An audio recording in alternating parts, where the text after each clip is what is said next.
Hi, Kayla. I'm so excited to dive in together.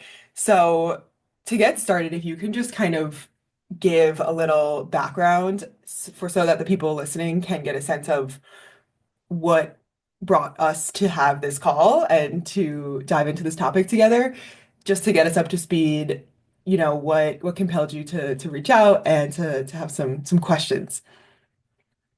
Yeah, totally. I'm just for some like statistical info, I'm a 32-year-old woman, and I live in Boston. And I went through, well, I went through your program before in the past, and it was really awesome, the intuitive eating program. And that was like really impactful for me for kind of like getting diet culture's like grip out of my life. But now in the years since, I recently had a physical, and for the first time ever it came back with like my blood test said that I had high cholesterol, and my doctor wants me to, do something about that and try to like do 6 months of try to do like lifestyle changes, and then get my blood retested and see, how much of an impact that had. So the reason I reached out to you is because there's so much out there with like the intersection of like diet culture and cholesterol info. It's very hard to wade through like what is kind of, I don't know, what's true and what's kind of more like, I don't know, fat phobia creeping through and stuff like that. So I just wanted like an unbiased. I wanted the Leah take on what to do about high cholesterol. Totally. And you're so not alone in this. Like the reason I wanted to do this and you were down, which is so awesome as a podcast episode is because I've actually gotten this question quite a bit recently, here and there, just enough that I'm like, oh, okay, yeah, like this is a thing that happens, going good with intuitive eating. All of a sudden it could be high cholesterol, it could be your blood sugar, just anything that can kind of like rock you and be like, oh no, like should I diet? Should I do something to for my health? Right. So you're so not alone in this. I thought it would be helpful to start off with like, what is cholesterol? What is LDL, HDL? Does that feel okay for you? Or do you want to like kind of Yeah. share like what your understanding is so far?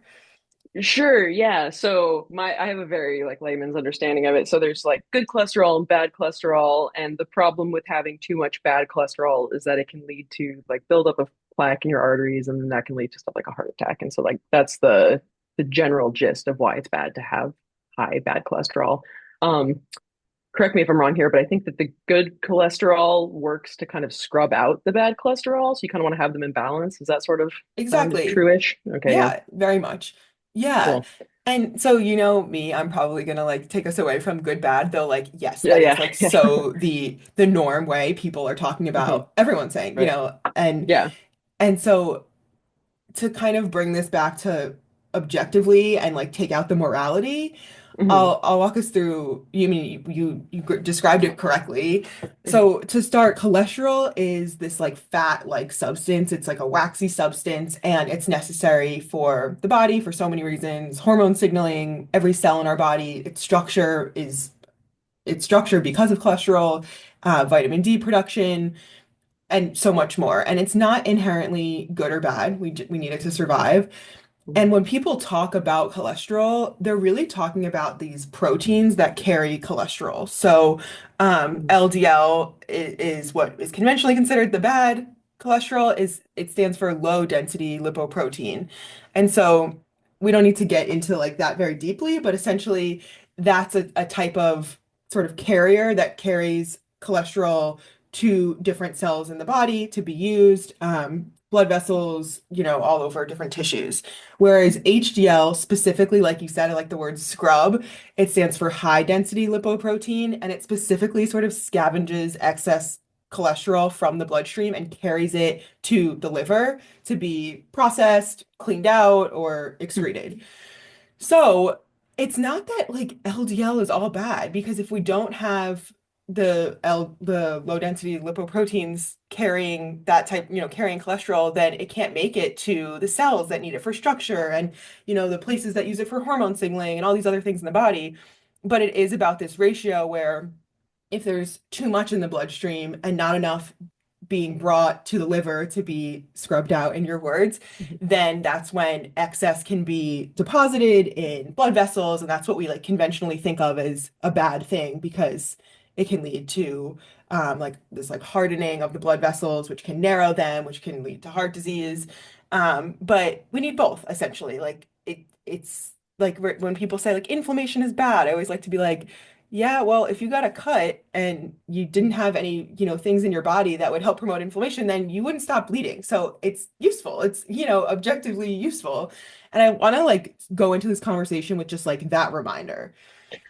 Awesome. Oh my God. See, this is why I called you. This is awesome because like yeah, that's totally like yeah, there's so much yeah, binary like value judgment on it of like you've got bad cholesterol, so you're bad, you know. Um and yeah, no, okay, cool. That makes so much sense. Um Another part that I understand about it, based off of like family history, because I have like a lot of like family history of heart disease on one side of the family, and a lot of them had high cholesterol. And I currently have a like direct family member who's testing to see if she has like the genetic high cholesterol thing. So I have this understanding that for some folks, genetically, they're just going to have high cholesterol, and like there's no lifestyling your way out of it. Curious if that is like, what's your take on that? Yeah, absolutely. So this kind of ties into one of your questions. So, one of your questions, and I'll read it exactly, and we'll kind of dive into it and tie it back to that.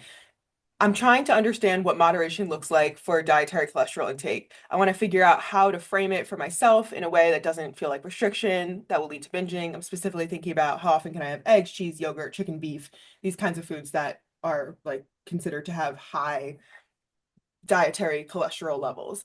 Mhm. So this is one of those things that over the years, there's been so much change in what people say is like the, correct approach to nutrition. Like even just in your lifetime, in my lifetime, there was the low fat craze, and then there's like the high protein, low carb phase. Like there, it just it feels like every few years there's sort of a different thing that's being said. And for some time, there's this really strong belief that dietary cholesterol, so like you're saying, things like eggs, cheese, yogurt, leads to high blood cholesterol levels. But for most people, that's actually not true. And it's just one of these things that it's sort of like the cat's out of the bag, and it's hard to get people Hmm. to like unknow that. And there's been research, a big thing was eggs, like, oh, you should limit the amount of eggs you have. But there's been research of, people having an egg every single day having no effect on their Hmm. cholesterol levels. But for a really small percentage of people, and I'm pretty sure they call these people hyper responders, high cholesterol in food, like dietary high cholesterol, can lead to high blood cholesterol levels. Huh. But what's really interesting about this is even though for those people, and it's a modest increase, the dietary cholesterol can lead to higher blood cholesterol levels. There's something sort of interesting about this, which is that it's not seen to increase the risk of heart disease, Hmm. which is like the whole reason we worry about high cholesterol, and it's just it gets so much more nuanced here. And the reason for this is could be a few things. For one is the responders also get higher levels of HDL, which Mm. offsets, like we just spoke about, scrubbing, scavenging the excess. Um, so that's one piece. And then there's another more sort of nuanced piece that is probably a bit too nuanced to get into, but even within LDL, there's different sizes of LDL, like small particle, Mm. large particle, and it could be the case that for the hyper responders, the kind that they're having that's being increased in the bloodstream is not the more dangerous one. Huh. Um, so I say all this to say like your question that we started with, um, which was what? Oh, we were talking about like bringing up like genetic Yes, genetics. genetic high cholesterol. Right. Yeah, So this family member of yours who's getting tested for potentially, and I don't know if hyper responders is like the scientific term or like kind of colloquial term, but it sounds like this might be a thing in your family. And yeah. so that's an important, piece to have in the mix. And it ties into another question you asked about like, if I have genetic high cholesterol, will lifestyle changes even matter at all? But before we get there, to just stay with this question of like, what does moderation look like for dietary cholesterol intake? Knowing what we know about the effects of dietary cholesterol on blood cholesterol, this is this is not the approach I would take, especially given Cool. the history of disordered eating, because we know that restriction leads to obsession and rebellion, wanting to be like, oh, Right. so I'll have all the chicken and cheese and yogurt, Yeah. and I'll like really eat myself sick on this because the brain doesn't like that. And we Mm. can talk about, okay, well, then what can I do? But I just want Mm. to pause there and see how that lands for you. Yeah, no, that totally lands and is very affirming too, because that same family member who is like pursuing genetic testing now went like fully hardcore vegan for like I think like more than a year, and that had literally like no bearing at all on her cholesterol levels. So like, there's part of me that's like I want to do, whatever I want to put in best faith effort for, whatever my doctor suggests so that in 6 months I can say I did all the things you're supposed to do. But there is part of me that kind of knows that I might like all that effort might be for naught. Yeah, and I think that it's the fact that you have this family member who went vegan and it didn't change things is so affirming because in like when you're vegan, you're not having eggs, cheese, yogurt, chicken, beef, Right. these things, and that didn't even move the needle. So it's like Right. then what that it does really speak to the fact that there's so much more going on than just diet. And I want to show you something that I'm sure we looked at in our time together, but Mm, always worth looking at again, in my opinion. Um, totally. and if you're listening and you're not able to see this, I'll try to describe it. So I'm going to share my screen. Okay. So we're looking at a pie chart and it has we're looking at two pie charts side by side. One says what diet culture says determines health outcomes, and the other says what actually determines health outcomes.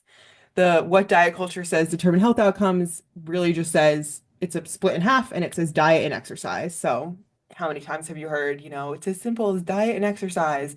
And Right. then the other one, what actually determines health outcomes, is split into several slivers of the pie and has a whole bunch of different things, social determinants of health, things like age, genetics, trauma, race, ethnicity, and also diet and exercise are on there. They are just much smaller slivers than they are on the other diet culture version of the health outcomes pie chart. So I bring this up with you, Kayla, to remind us that like your doctor, even though it sounds like, assuming best intentions, of course, is most likely steeped in the mainstream medical model, this like sort of weight normative approach to healthcare, which teaches the pie chart on the left of like, oh, Hmm. simply control the foods you're eating and exercise and like your cholesterol should be better.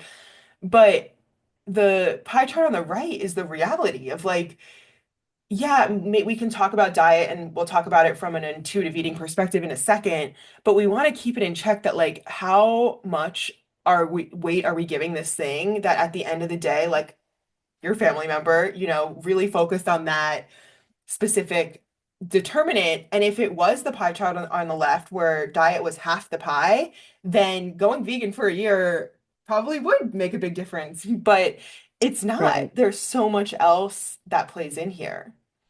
Totally. Yeah, no, I've only had this doctor for a short amount of time, and I have this sneaking suspicion that that is kind of like the perspective she's coming from of like kind of the sort of, yeah, just diet and exercise and that'll do it. But I'm trying to stick it out with her a little bit longer just to see. But I do feel like that kind of is the approach because those are the two things that she suggested for me. Yeah, and it's like not her fault, right? Like there's so many systemic things of like she probably doesn't have that much time with you and like it's Right. easy to say diet and exercise and leave the room and Right. the medical education it has just not really caught up with health at every size and the current research. So like, that's a whole other conversation, but I'm big on Right. like compartmentalizing because I'm like, all right, I can't like it's gonna be hard to find a doctor that really Yeah. embodies all of this, you can, especially if it's important for you to feel safe. And you can also, smile and nod and know that you might have a bit of a different perspective. Totally. Yeah. Yeah. I feel very like empowered through the work that we did together of like, I haven't let it necessarily stress me out that that's the approach she's taking yet. I feel like I'm kind of taking a bit of a critical eye to it, which is, also a part of why I reached out to you here. And I Um, totally feel that from yeah. you. You're like, I'm kind of, my spidey senses are tingling a little here. Yeah. Yeah. Right. Right. So I think it would be helpful now to kind of talk about like, okay, so then what can we do? Like we're talking about like kind of like whack-a-moling, like, nope, it's not that, nope, it's not that either. Then, like you're saying, you want to give it a good faith effort here. What can you do? So does that feel okay to transition into that? Yeah. Yeah. Sounds great. Okay. So this is where the approach that again we probably touched on at some point in our time together, the sort of gentle nutrition approach of instead of what can I restrict, cheese, beef, eggs, all the things, what can I add in? Because our Mm, brains respond a lot better to adding things in than taking them away. mm, You've lived this, you take something away, it feels like, oh my God, I'm fixating on it. All I want is that thing that I told myself I can't have. hmm So adding things in looks like, not just food, but like, can we take the additive approach and add in joyful movement, add in, things that we know help with HDL, like fruits, veggies, nuts, mm, grains, seeds, all these kinds of things. And then in a sort of more kind of less literal sense, like can we add in things that help with stress reduction, like these types of things that will be additive and not restrictive. mm, And our bodies tend to like that a lot better, especially coming from a history of disordered eating. totally. Yeah, What that comes that up when makes you sense think to me. about that? I'm thinking about like the changes that I have made, in the intervening months since the last, time I talked to my doctor. And there have been some things that I've swapped out for alternatives, and that hasn't felt bad, which is good. Like I used to backing up a little bit, it seems like from what I understand, like the vast majority of dietary cholesterol comes from like animal products. So I was like using half and half in my coffee, and I was using like real butter on toast. And so I've swapped those out for like oat milk and like a vegan butter alternative. And that so far has been fine. And I've kind of mostly cut out red meat, and that's also not felt like I haven't felt like hyper fixating on red meat. But I think yeah, the issue I'm having now really is just that like so many of my like go-to easy meals do involve like, eggs or like a little bit of cheese or something. So it's like I think I what I most need is like easy to make meals that taste good, that are like, involving those things of like bringing in different types of foods and stuff. Yeah. Um, And it brings up a sort of question, especially because you have this kind of unique reference point where you have this close family member who cut out all the animal products for right. what was a year, Yeah, yeah. and it didn't make a difference. So this is where we really have to look at like how, like at what cost, like if it's Right. costing the if it's starting to, it's not like you can't adjust. Of course, you could learn new easy meals and such, but if it's costing you, as if it's starting to like cause stress of like, oh my God, I like all my things feel like they're like defunct now, like I can't go to these easy meals, then we just have to look at like, well, what's really going to be helpful for cholesterol is feeding yourself consistently, not, hmm swinging between being really hungry and then eating past comfortable fullness. It's also, stress levels, not being like, shit, I don't have any easy meals that I can go to. I'm like in the middle of a busy work hmm day, like these kinds of things. So we kind of have to weigh it against like what's like the net effect of this, especially given hmm the fact that you have this reference point of a person who took out all animal products and like is it all for none, like if it's, I mean, yeah, like switching out the kind of creamer and butter are more minor, but like if eggs are a go-to protein source and protein helps you keep you feeling satisfied and add staying power to your meals, and you're not prepared to start like making tofu in the middle of the day because you're not used to that, just as an example, is that net overall gonna be sort of like, getting lost in like the minutia of it all? Totally. Yeah, I mean that rings super true. Like usually I would make myself like a couple of eggs and toast in the morning, and I was being pretty consistent about, having breakfast at the same time every day. But now I definitely am having that thing of like, oh, okay. I shouldn't have eggs, so I'll figure something out. And then like time passes, and then before I know it, it's like 2 o'clock, and I didn't eat anything, and then I'm like starving. And yeah, that is exactly what's happening. When you think about your close family member who went vegan for a year and you think about like that in relation to what you're doing, it sounds like you'll have more information soon when you get the genetic Hmm. test results. Uh, yeah, what do you make of that in terms of like, and maybe you don't have an answer now, but I'm just curious, like, kind of balancing the net overall effect for you to, nourish yourself consistently, how, adds to stress in your everyday, those types of things. Yeah, if it comes to pass that it is like a genetic thing, then that would totally change my approach because I mean, to begin with, I think I'm accurately assessing myself here where I don't feel that I was eating an excessive amount of dietary cholesterol to begin with. So, if it comes to pass that it is a genetic thing, then it's like, all right, well, there's nothing I can do about it. So I might as well like eat in the way that makes it easy for me to like keep myself nourished in the day to day. Yeah, yeah. I'm thinking of, let's see if you remember this. I'm thinking of in our time together, you had this like really cool moment where um I think you were Yeah. out, like you got like a Caesar salad and steak tips and you were like, whoa, Yeah. like refreshing and like the protein. Like, do you remember this? Oh, yeah. That was a legendary salad in my life. That was so good. Yeah. And it was like a moment of you being like, whoa, like I actually do crave salad and like whoa, going out to eat doesn't automatically equal like wanting to have the most indulgent thing anymore. Like how cool. That memory is coming up in my brain because like the idea of steak tips feels so specific to the satisfaction of that meal Mhm. and Oh, yeah. obviously red meat. So I think there's room here too for like not black and white, not all or nothing. Like if Mhm. you're with a loved one and like you're back at that place or like ooh like that meal just strikes you and like they don't have a protein source that's gonna be vegetarian or sound as satisfying given, what you're craving that day. Like we really want to look out for like when is something is no big deal versus when it starts to feel like it's deprivation Mm. because deprivation might not seem like a big deal in like these isolated experiences, but they can add up and these sort of deprivation blocks can stack and lead us to feel like, oh shit, I just need to like fill this void. I just need some ice cream, like a big bowl of ice cream. And not that you can't have a big bowl of ice cream, but it can lead to these experiences of sort of swinging opposite in the opposite direction and sometimes overdoing it. Hmm. Right. Totally. Yeah. Yeah. Right now, I think like a lot of, what I'm experiencing is like, I don't know. In the past, I would say that if I was like depriving myself of a given food, it would be like in the effort of like trying to lose weight or something. But now it's like the fear of having a heart attack and dying, which is very, uh, I don't know, motivating, I guess, like and I don't mean motivating in necessarily like a good way, just in an effective way. Where it's like I don't feel like since I've cut out having red meat, I don't think I've really experienced much in the way of like craving or hyper fixating on it.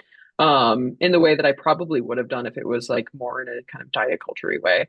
Um, so I almost don't even mind like, if it came to be that like I did have to cut out some of those things, that would be okay. But the things that I am finding very hard to cut out are like eggs and cheese in particular, because those are Yeah. such an easy staple. So I don't know. Good to hear from you that it doesn't have to be like I can never have eggs again.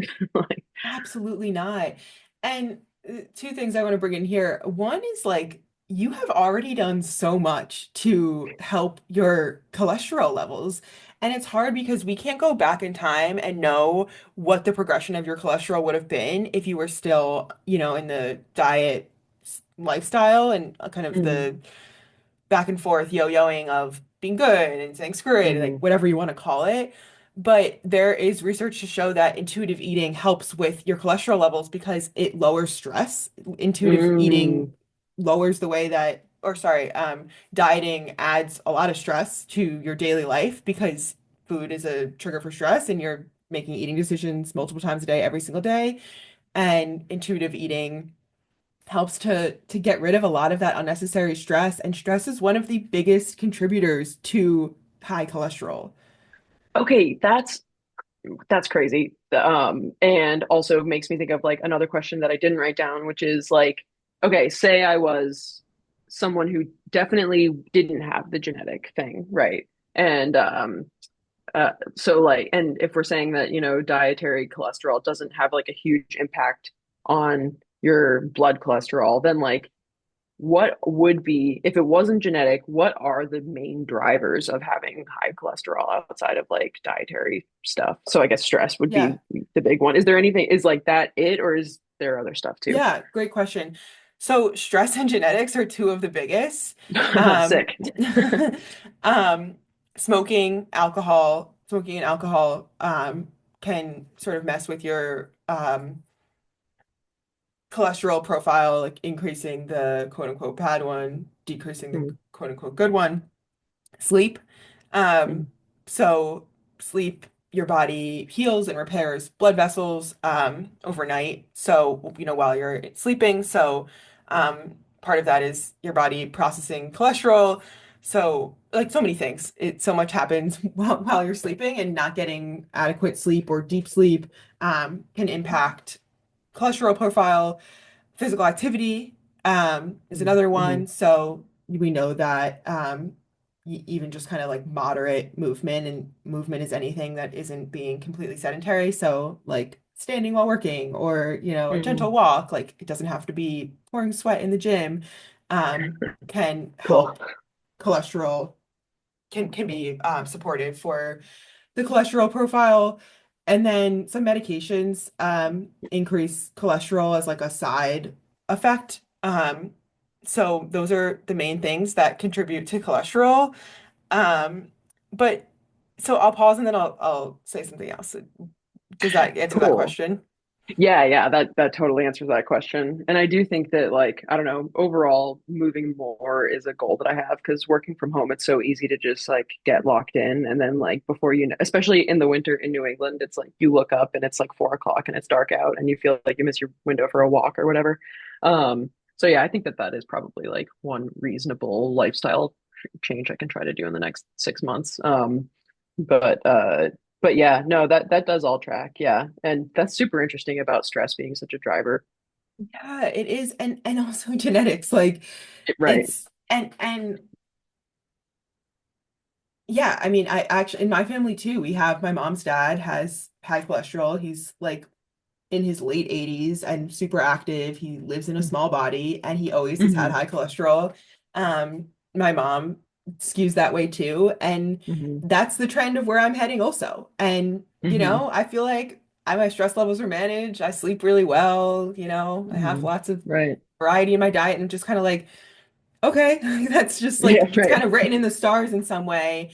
Right. Um, and that gets to like what would be so bad about having to take medication, and like what Mm. is the sort of cultural judgment about that. And I wonder if you'd be open to Mm. kind of exploring that.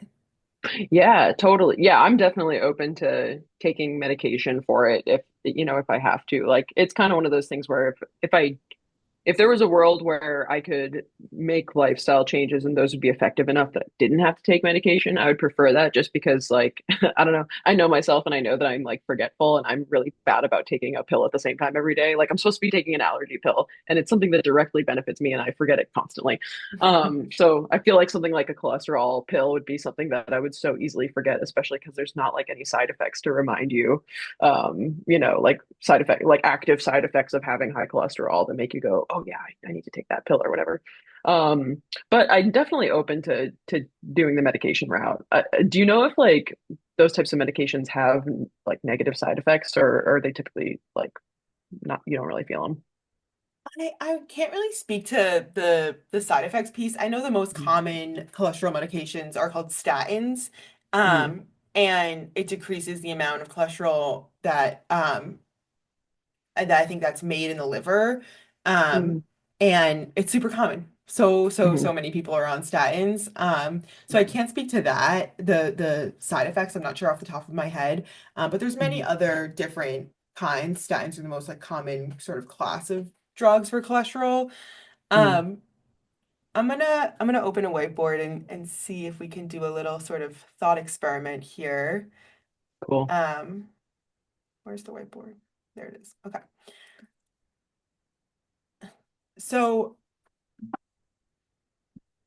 I'm gonna write something on the screen and I want to get a sense of from you of how true it feels. Scale of 1 to 7, 7 being yes, Leah, I believe this fully, 1 being no, I don't believe this at all.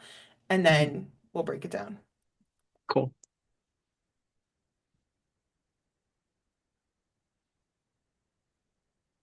It says, my cholesterol levels are my fault. Ooh, cool. Okay. This one I have like a mixed reaction to that kind of depends on whether or not I end up having the like if I have genetically high cholesterol, I very immediately I'm like, it's not my fault. But if I don't have it, I know that the right answer is to be more gentle with myself and say that it's not my fault. But I definitely have that internal impulse of like, this is something that should be in my control and I should be able to do something about it. Hmm. Okay, so it really comes down to if your family member gets the results and you have the gene for this, then you're able to like give yourself a pass. But Hmm. if the results show that there isn't that gene, then it feels different. Yeah, yeah. Whether or not it should, it's just that is my knee-jerk response. Yeah. Yeah, I think that makes sense. So even if the family member doesn't have the gene, that doesn't mean that genetically you're not prone to high cholesterol. Like the gene Mm, can be a clear sort of like um indicator, but like in my family, for example, I don't think anyone's ever gotten tested for that. It's just kind of been like looking at hmm. the facts, I guess, of like what it tends to be. Um, so that's something to keep in mind too. Even if the gene isn't there, there can still be like genetically prone towards high cholesterol without it being like Mm, the gene directly being the like on or reason. off. On or Right. off. Exactly. It's not like a Cool. binary. Okay, cool. Oh, that's great. Cool. So let's say the gene comes back and you don't have it in your Mhm. family system. Then 1 to 7, honest opinion or honest reaction. Where do you land with my cholesterol levels are my fault? And sorry, 7 is the one where I most believe it. 7 equals I believe this fully, like I believe my name is Kayla. Okay, cool. I'd put it at like 5. Okay. So tell me about how you landed there. Um, I think mostly because of the activity levels thing. Uh like I know that I'm more sedentary than I want to be. Like I can feel it in my body. Like I can tell that I'm kind of craving more movement than what I'm giving myself. And I think that that is like an area where I could push the needle. Um, maybe a little bit if the needle is movable at all. And yeah, so basically I'm thinking of it as like if 4 is like dead center, like neutral, then I'm like slightly closer to believing it than being neutral about it. Okay. Does that make sense? Yeah, it does make sense. And it sounds like your level of movement is like one of the biggest factors in that. Yeah, like if that's one of the bigger factors in, a person's cholesterol levels, I'm like, all right, well, I already know that that's like somewhere where it would probably be good for me to do more of that, and that's something that's within my control. Yeah. Yeah. Okay. So tell me why is it not a 7? Like what makes you kind of hold out on those last two notches? Well, I mean, from like a lot of what we talked about, already, and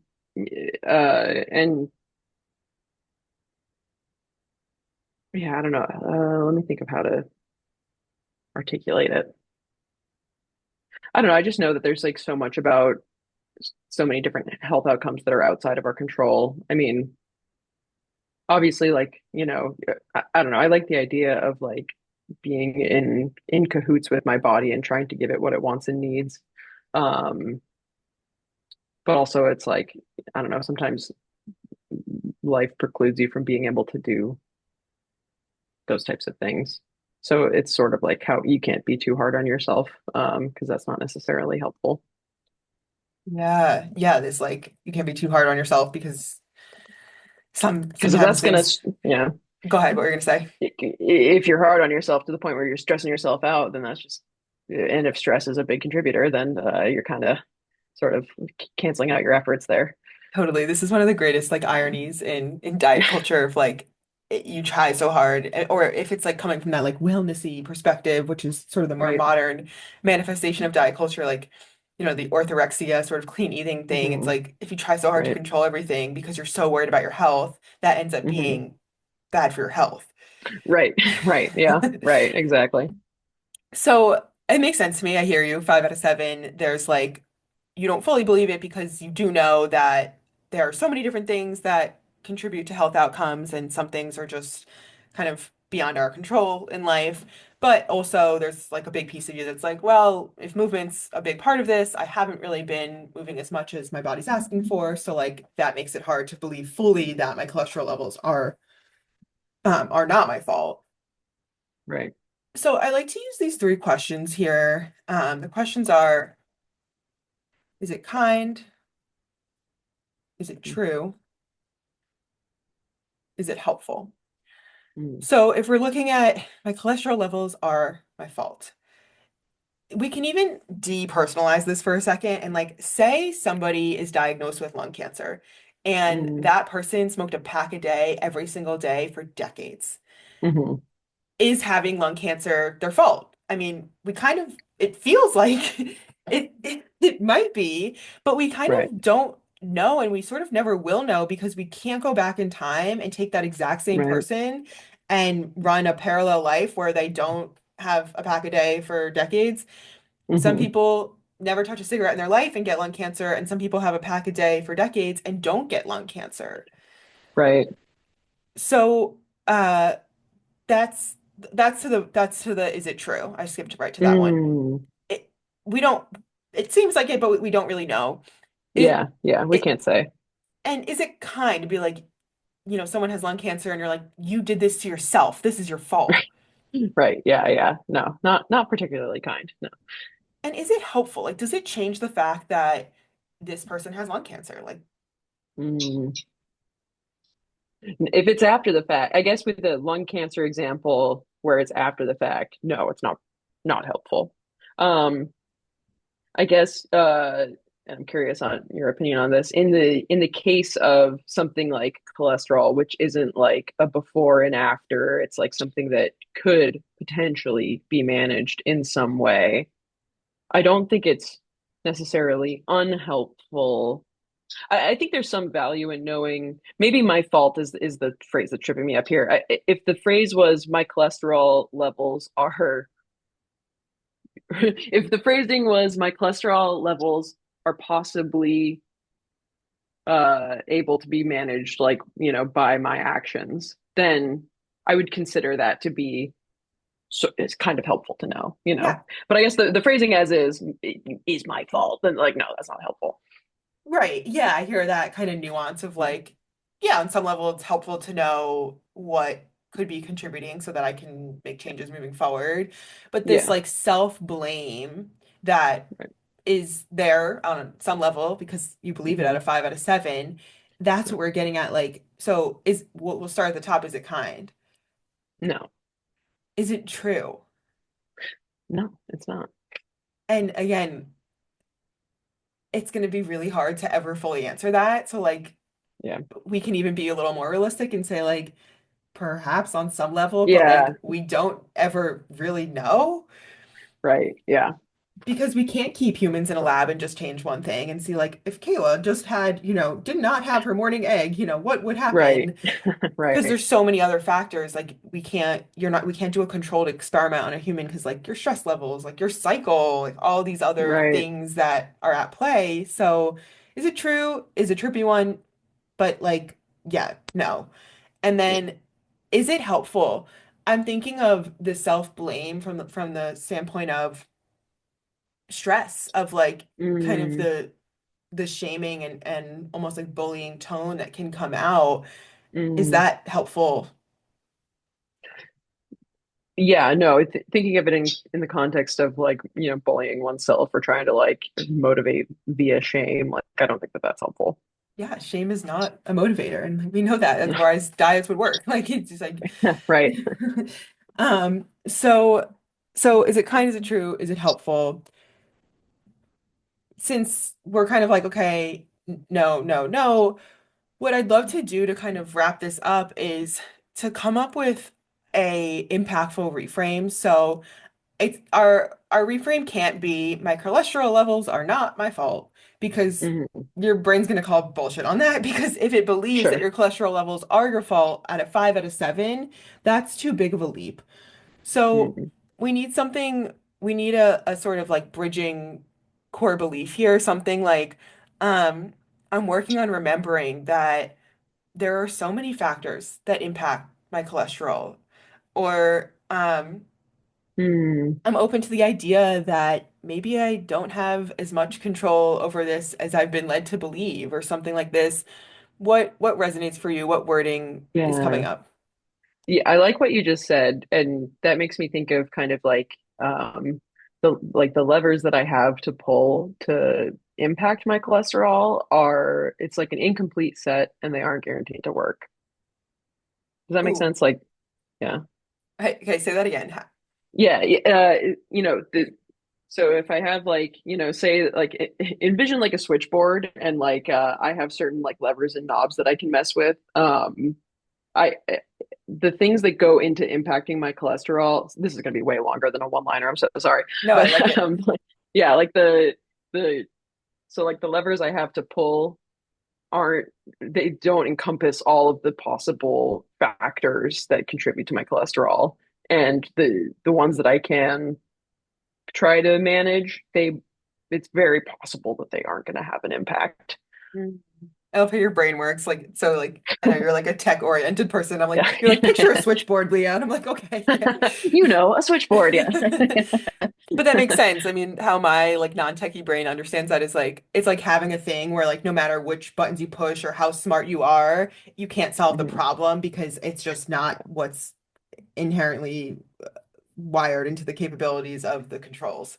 Yeah, right. Yeah, you can't guarantee a result, but you can't be like, okay, I went vegan for a year, so that theoretically should exactly perfectly make my cholesterol. It's like that's not a guarantee. So it's like there's too much randomness that is outside of your control that you have to let go of the idea that your actions will definitely impact the results.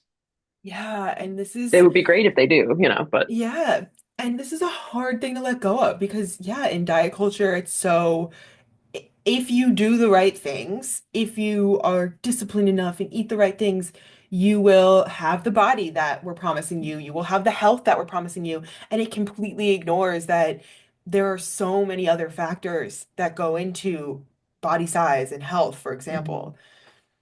Right. So for an impactful reframe, just sort of like a touchstone, a grounding piece as you're going through this cholesterol journey. What I've written down from what you said, and maybe you want to modify it, maybe you don't. The things that go into impacting my cholesterol, the levels I have to pull, sorry, the levers I have to pull are incomplete. Um, Mm-hmm. how does that land? Do you want to reword it? No, yeah, that I think that's that you did a very good job of summing up that that long ramble into one sentence. That sounds good. And how much do you believe this one? I do believe that fully. Yeah. So I'd call 7. it a 7. Yeah, yeah, Okay, give it a 7. great. Yeah. And that's an important litmus test because it has to have the same amount of belief, if not more, than the current core belief. Otherwise, it's not going to hold a candle to it, and it's not Right. going to be powerful enough. Hmm. So I think probably the last thing I want to leave you with, and I'll make sure there's time at the end to tie up any loose ends and answer any questions that we didn't get to. But I'm really feeling called to share this with you. So the have I ever shared with you, or are you familiar with the Rosetto effect? I don't know. What is that? Okay. So the Rosetto effect is a epidemiological study that was done. There was this Italian immigrant community that migrated to Pennsylvania, and there was a curious situation going on where this Italian immigrant community had really low instances of heart disease compared to the greater Pennsylvania community. And researchers were looking in trying to like figure out like why is this? What's going on with this like sub community versus the greater community that can explain this? And upon taking a closer look, it was extremely curious because they were having lots of alcohol, lots of wine, lots of like meat and cheese and pasta and butter and all the things that, traditional Italian type foods that we would conventionally consider to be, bad for your cholesterol. Yet their heart health was like immaculate. And it was very curious to the researchers. And the biggest difference they found from that immigrant community versus the greater population was their really remarkable social cohesion, like the Hmm. community, the way that the community cared for each other, the amount of time they spent eating together and connecting, and the way that that helps moderate stress levels and foster connection and these things. And social and community context is a social determinant of health. We know that this impacts health. But this was like a stark example of like, whoa, that can it really have that much of an impact, especially compared to that type of diet? Can it really be that protective? And what they found was over time, as the Italian immigrant community was becoming more embedded and sort of like assimilating to the Pennsylvania community, this protective heart health effect was going down because they were, less in the traditions that the original um, first generation immigrants were practicing. And so I like sharing that because I think, and I'll send you some cool follow-up resources, and I'll put the follow-up resources in the show notes for this as well. There's a cool little PBS short mini documentary on this. Um, I think it just really speaks to how much other factors are at play here. Hmm. Oh my God, yeah. Wow, that's so cool. I can't wait to dig into that. That's awesome. Any like top of mind thoughts popping into your brain after hearing that? Yeah, I mean, yeah, that really makes a lot of sense to me, especially, given what you were saying about stress being so impactful. That yeah, like any like community that reduces stress for the whole community, it would make sense to me that that would be that they would have a reduced heart disease outcome, like as a group. That's super Yeah. interesting. And we see this a lot. There's a lot of like this like European paradox of like, okay, they smoke a lot of cigarettes and stuff, but like their health seems to be relatively better than in populations like where they don't smoke as many cigarettes. But often Mm, it's like, okay, maybe the cigarettes are happening around like connecting and like mm, beautiful long meals and these types of things. And so it just sort of begs the question of like what really matters in the grand scheme and like what trumps those types of behaviors. right. Yeah. Yeah, right. The different weight of the different I don't know, the different factors that we can change. It's not as it appears based off Yeah. of when you Google what causes high cholesterol. Exactly. Yes, that is such a takeaway. It's so much more Yeah. nuance and so much more nuance than, a doctor sending you away with like a simple recommendation for like, yeah, lifestyle changes. And it's like, okay. Um, I want to make sure we got to the questions you had. Um, Anything sticking out that you were hoping to cover that we missed? I can reference our list if that's helpful. I'm looking at our at the list too. Let's see. I guess like if I were to go, my doctor like recommended she sent in a referral for like a specific dietitian, and I kind of want to do that almost just to because I don't know this doctor that well, so I kind of want to like, give her the signal that I care and I'm actually trying. Um and so like if I don't know, I'm envisioning like going and meeting with this dietitian and then the dietitian being like it's diet and exercise. I don't know. I'm just trying to know, like, are there any like red flags I should look out for, and what would be signal to you that uh, that their advice was legit? Although I Yeah. don't know. After talking about all of this, I feel like I'd have kind of answered my own question on that. But I don't know if you have any thoughts around that. Yeah. Yeah, it's hard because there's such a spectrum of, dietitians who with different approaches and philosophies. Um, I think a way to approach this is to kind of take control of the situation from the start. So, Mm-hmm. upon first meeting with them, hey, I'm someone who's, done a lot of intuitive eating work. I really vibe with the, anti-diet, health at every size approach. Like I know myself. I would like to Mm-hmm. not talk about restrictions. I'd like to talk about what I can add in and kind of Mm-hmm. priming the appointment in that way. Mm-hmm. Could be a strategy to kind of signal your values, and hopefully the dietitian responds to that and honors Mm-hmm.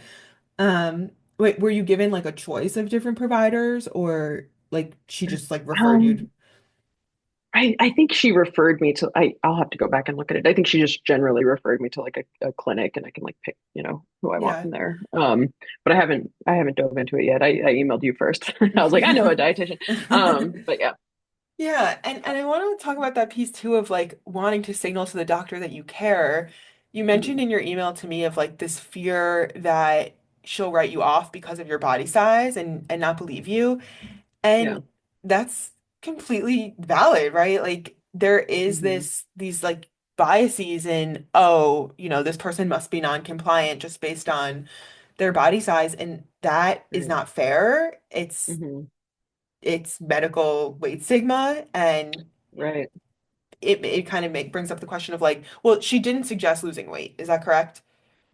Not directly, no. But yeah, she did suggest like, being more active, but no, she didn't directly say losing weight. Yeah. Yeah. So I mean, sometimes they don't have to say it, but you can like feel it Right. in the vibes. Yeah. Yeah, totally. Um, and that also there's one other question on your list that we didn't get to, which is like to what extent does weight impact Mm. cholesterol levels? And this is one of these sort of like great examples of correlation doesn't equal causation. So you Mm. can probably find a bunch of studies online that will correlate being higher weight to having higher cholesterol levels, but Mm. it can't show causation because there are people in large bodies who don't have high cholesterol, and there are people in small bodies Mm. who have high cholesterol. In fact, having an eating disorder, anorexia leads to very high cholesterol. That's super interesting. Well, I guess that makes sense because that's just like chronic stress. Like I would Exactly, imagine what goes hand exactly. in hand with that. That does really ring true as well because like with the eating disorder stuff aside, I do have like a friend who is just like she's always been super, super thin. And she's super active. Like part of her job involves like running around all day with kids.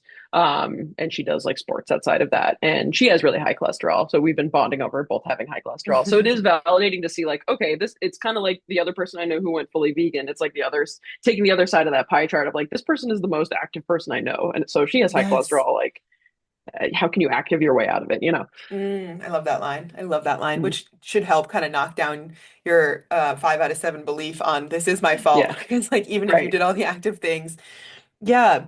And another thing to bring up with the question of like weight, how much does weight impact this?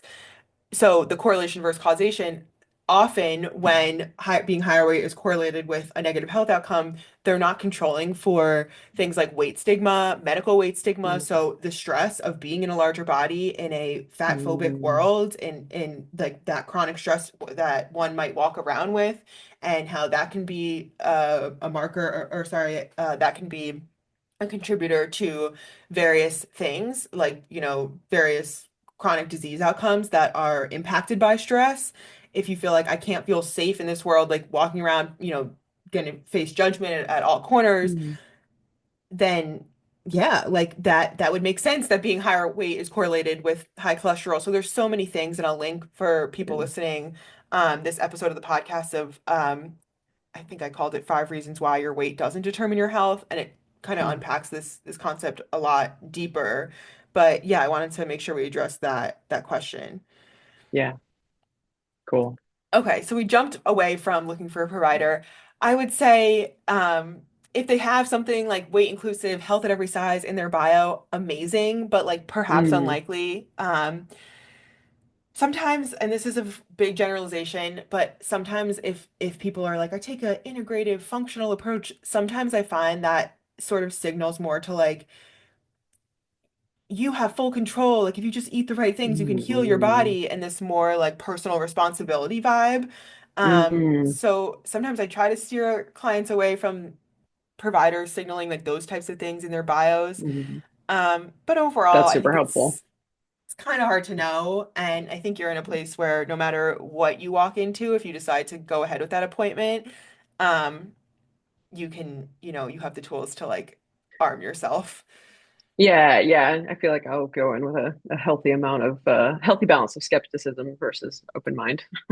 And you also But can yeah. sit with Kayla, like, do I even want or need to go to this appointment? Like, what would it Yeah. what would it look like for this doctor to, to not like have to like be a good girl for her and show her like, oh look, I'm doing this, like, and like know in yourself that you're doing what you can. I mean, no judgment either way. I totally hear you and wanting to like even just check it out, but that Mhm. that could be a question to sit with of like, it takes time and energy to go to another doctor's appointment. Like, does it feel worth it? Yeah.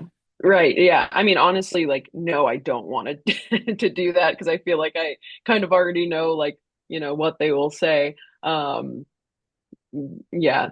Yeah, that's how I feel about that. Anything else that you were hoping to cover that we missed? Hmm. No, I think that has all been really helpful. Yeah, I think we got it. Yeah. What feels like one or two things that you're wanting to hold on to or take away from today? I think the biggest thing and the most surprising and interesting thing is that the impact of stress on cholesterol. I totally didn't know that. I didn't realize that was like one of the factors. That is super interesting to me. So that's helpful to know. Um, and also the lessened impact of dietary cholesterol that very much surprised me too. Um, so that's great because that makes me feel way less stressed out. Like I have to like invent a bunch of new go-to meals for myself. Um, yeah, Yeah, that's great to hear. And I love your reframe too of like I have an incomplete switchboard. Like even if I yeah, pull all the right, right levers, it doesn't necessarily equal solving my cholesterol. right, yeah, yeah, exactly, yeah, yeah. I think that maybe that's the biggest takeaway of all is that just to not be hard on myself if I put in an effort and nothing comes of it, like that's okay. Yeah, yes, this idea that like our health isn't our fault. There's so much more Mhm. going on than meets the eye. Yeah, I love the way you worded that. I think that could be worth writing on a post-it note and keeping it somewhere you Yeah, can see. most definitely. Yeah, definitely. Well, this was awesome. Thank you for being so open to being vulnerable and sharing your story. I know it's going to help a lot of people. I plan to record a little intro that maybe just like ties up some more loose ends and makes this a more complete kind of deep dive on intuitive eating and cholesterol. Sure. I'll send you the Rosetto effect. Anything else I said I would send you? I don't think Yeah, I so. think that was the one I was, yeah, most Okay, interested cool. in seeing. Yeah. Awesome. And I'll give you one more chance if there's any other questions or anything else on your heart that you're feeling called to share.